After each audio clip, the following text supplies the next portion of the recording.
Now, class, let's start with the Act 3, Scene 5. Scene 5 is the last scene of Act 3. The place is Belmont, a garden. Enter Launcelot and Jessica.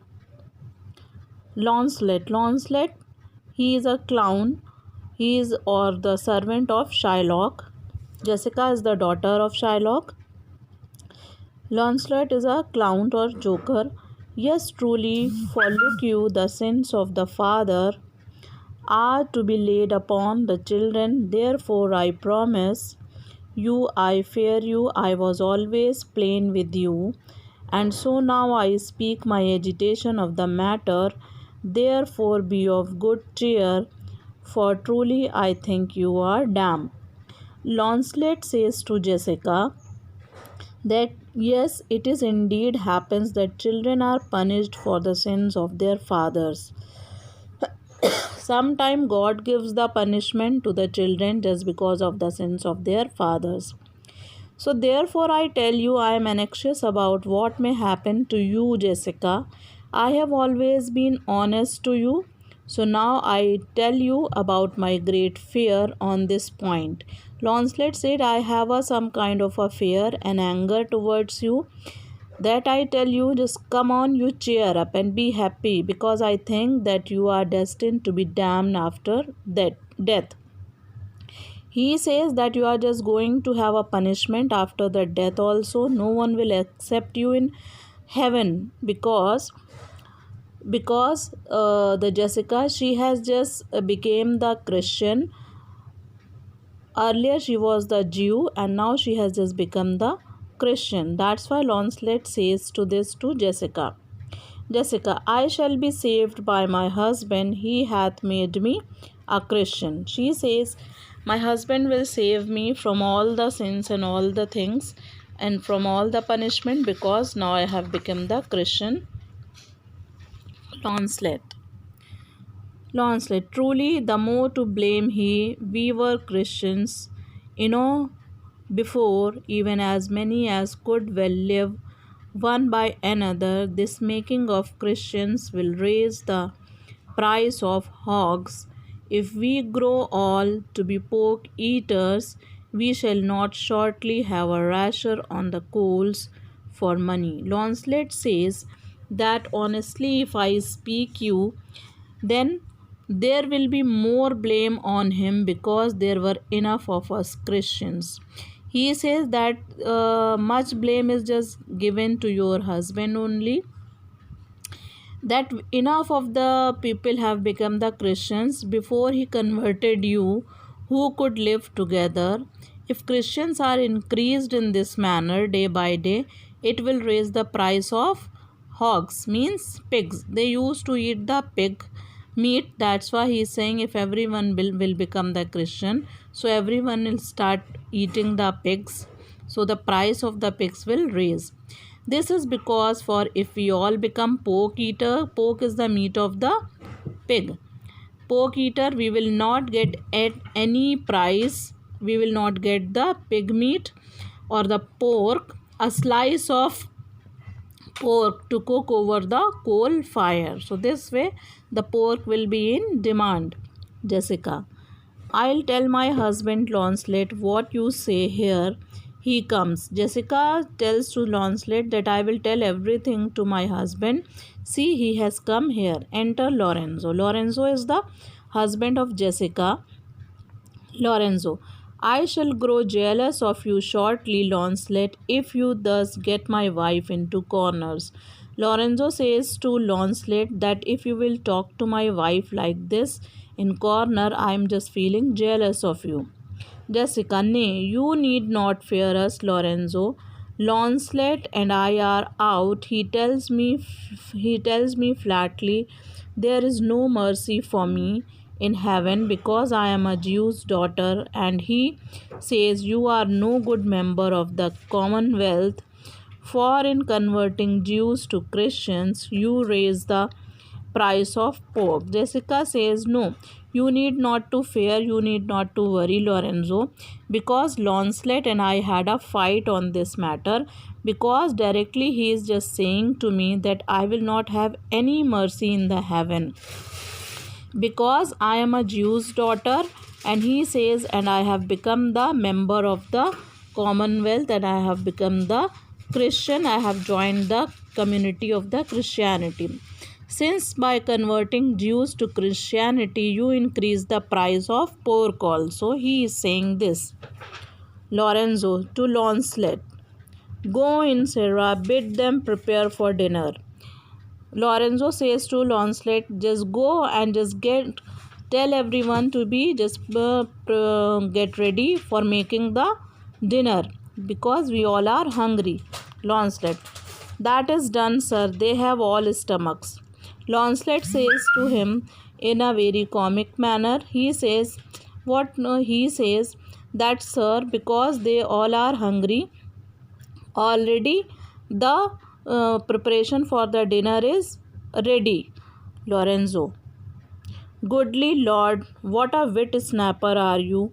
Then bid them prepare dinner. He says, what a comic character are you! If they are prepared for making the dinner, you just tell them to prepare the dinner now. Launcelot, that is done too, sir. Only cover is the word. Launcelot says that is all has been done. You just need to tell them to lay the table. They'll have to set the table only. Lorenzo, will you cover then, sir? Lorenzo says, will you order the table to be covered with the dishes, sir? All the dishes should be there on the table. So will you tell this to them? Launcelot, not so, sir. Neither I know my duty. Launcelot says, no, sir, I will not. I am responsible enough not to put on my hat to cover my head in the presence of my superior. Once he says that cover the table means just put the table ready, then Launcelot is a very witty. He says, I will not cover my head in front of you because you are the superior, so I cannot just put the hat on my head in front of you. Lorenzo, yet more quarrelling with occasion, wilt thou snow the whole wealth of thy wit in an instant? I pray thee understand a plain man in his plain meaning. Lorenzo says, what? Is still more argument on the use of word. You are playing with the words, he says. Now are you trying to show your wisdom all at once? You just want to show you all wisdom and wit at once. Try to understand a simple person who speaks plain language, then you just understand my plain language and you just follow that. Go to thy fellows, bid them cover the table, serve in the meat, and we will come into dinner.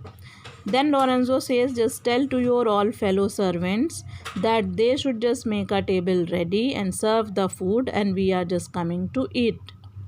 Launcelot, for the table, sir, it shall be served in. For the meat, sir, it shall be covered. For you coming into dinner, sir, why let it be as humorous and conceits shall govern. Launcelot says the table, sir, will be brought in and the food will be spread. Food will be put there. As for your time of coming into dinner, sir, let that be up to your wish. As you wish, everything will be ready as you will come on time. Lorenzo, oh dear discretion, how his words are suited. The fool hath planted in his memory an army of good words, and I do know a many fools that stand in better place, garnished like him, that for a tricksy word defy the matter. How cheerest thou, Jessica? And now, good sweet, say thy opinion. How dost thou like the Lord Bassanio's wife? Lorenzo says, what a discretion in the choice of word. How he just makes the choice of the word. How befitting are his words. The fool has a good stock of words in his mind. He appreciates him in a critical way that he says that he has lots of words in his mind. He plays with the words. There are many higher ranking men in life than this fool. They are foolish and without discretion as he is. They abandon the sense of the meaning in order to use big words with pun. Now let's, Jessica, tell me, how are you? Give me your opinion on Lord Bassanio's wife also. He asked about the Bassanio's wives or the Portia. Jessica, this speech of Jessica is very important speech. past all expressing, it is very meet the Lord Bassanio live an upright life for having such a blessing in his lady. In his lady means here Portia. He finds the joys of heaven here on earth, and if on earth he do not mean it, then in reason he should never come to heaven. Why, if two gods should play some heavenly match? Jessica tells him words are not enough to express my admiration for the Portia.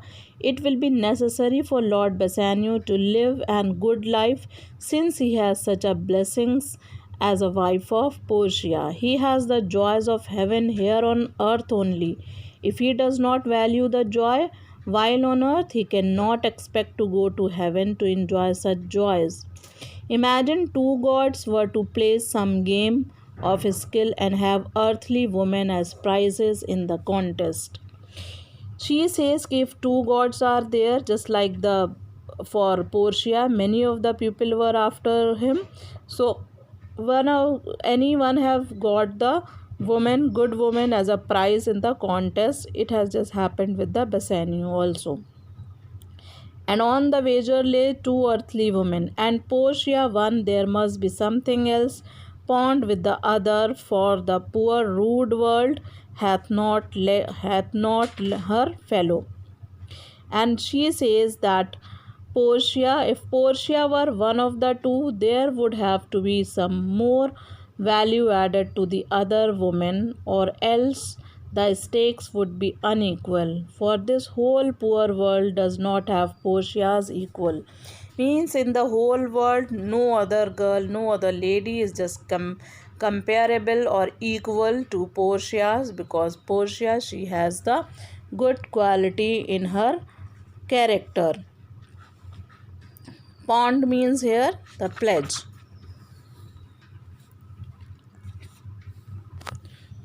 Lorenzo. Even such a husband has thou of me as she is for a wife. Now Lorenzo here appreciates himself, and he says that if she is the good wife for Bassanio, so I am the good husband for you. You have got the good husband like me. Jessica, nay, but ask my opinion too of that. Jessica says, no, but you have to ask my opinion about you. Lorenzo, I will Annan first. Let us go to dinner. Lorenzo says, I will just talk to you soon, but first let's go to the dinner. Jessica, nay, let me praise you while I have a stomach. Jessica says, let me just praise you while I am inclined to do. Because I am just ready to do. I am just ready to praise you right now. Lorenzo, no. Pray thee, let it serve for table talk. Then howsoever thou speakest among the other things, I shall digest it. Lorenzo says, no. This is my request, that let it be pleasant talk at the time of dinner table. Then it matters not what you say, I will digest everything there with the food. Jessica, well, I will set you forth. Jessica says that I will praise your qualities there only. Here we finishes the Act 3, Scene 5. Scene 5 was the last scene of the Act 3. Now, in our next video, we will start the Act 4.